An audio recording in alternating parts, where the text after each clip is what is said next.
Don't worry about your work, you give it up. What do you want? You want a roof? I'll give you. You want food every day? I'll give you. All you have to do is just sit in one place and be blissful. I will feed you for the rest of your life. Can you do? No, you want to mess up something every day.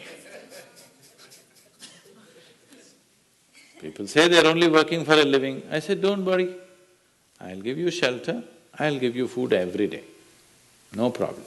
All you have to do is, I want to see tears of blissfulness every day.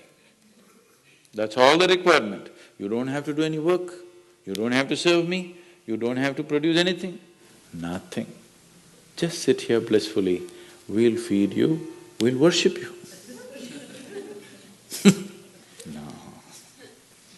So the problem is not in your work, the problem is not in your life, the problem is not in the world that you live, the problem is just that you have not done the necessary things for this one to flow through this effortlessly, beautifully. The necessary work has not been done and we are just hoping it'll happen by accident. It doesn't happen by accident. Lot of people in the world think United States of America is heaven. But people who live here don't think so at all. Isn't it so? Isn't it? Lot of people in the world are dying to get an entry into the country. If you open up the southern borders, 10 million people will enter tomorrow morning because they think this is heaven. But you are not experiencing it that way, isn't it? You are not experiencing this as heaven because hell and heaven is not a geographical place. Hell and heaven is what you make out of yourself, isn't it? Too much talk about heaven has been going on because there are too many people who made a hell out of themselves. If you had made a heaven out of yourself, would you talk about going to heaven? If you sit here and you're feeling ecstatic right now, would you aspire to go to heaven, I'm asking? Once it happened, early 20th century, an Orthodox Greek church, a bishop from that church, you know, Orthodox Greeks have their own separate church, they have their own pope who lives in Turkey, you know this? So a bishop from this order had heard so much about Indian mysticism and he wanted to go to India, but he never got around to make it because he had to serve the cloth that he wore.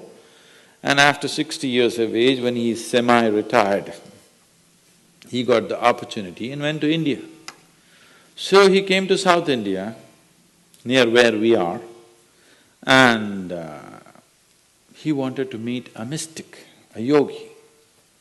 So somebody said, go up this mountain, near a cave, there is a yogi sitting, you can go. So our man went, plodded up the mountain, halfway up and went. In front of a cave, an old man with a gentle smile upon his face was just sitting with his eyes closed.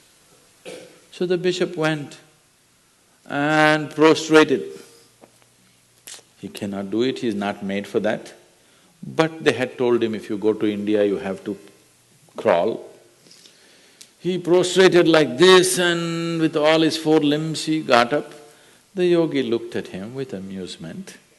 Obviously he has never prostrated anywhere before and he smiled. Then the bishop said, I am like this, I am a bishop, I have served in the church for so long, but I have a few questions, can you answer? The yogi smiled and said, yes, please, whatever the question. Then the bishop asked, what is life? At the age of 60. What is life? So the yogi closed his eyes, became very blissful and said, life is like the fragrance of a jasmine on the spring breeze. And tears of blissfulness flowed out of his eyes as he was saying this.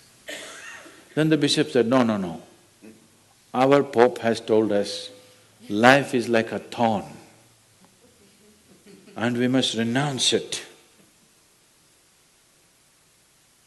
And even symbolically, Jesus himself wore a crown of thorns. So, how come you say this? Our Pope says otherwise. The yogi looked at him, smiled and said, well, that's his life.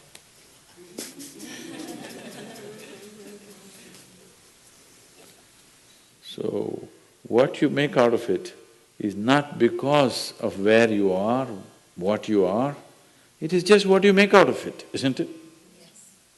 So, have you created the necessary mechanism? Have you created the necessary system? Have you created the necessary ingredients within you to make this like the fragrance of jasmine on a spring breeze and not a thorn? If it's a thorn, we must pluck the damn thing out, isn't it? Isn't it so? Yes. Brahmananda Swarupa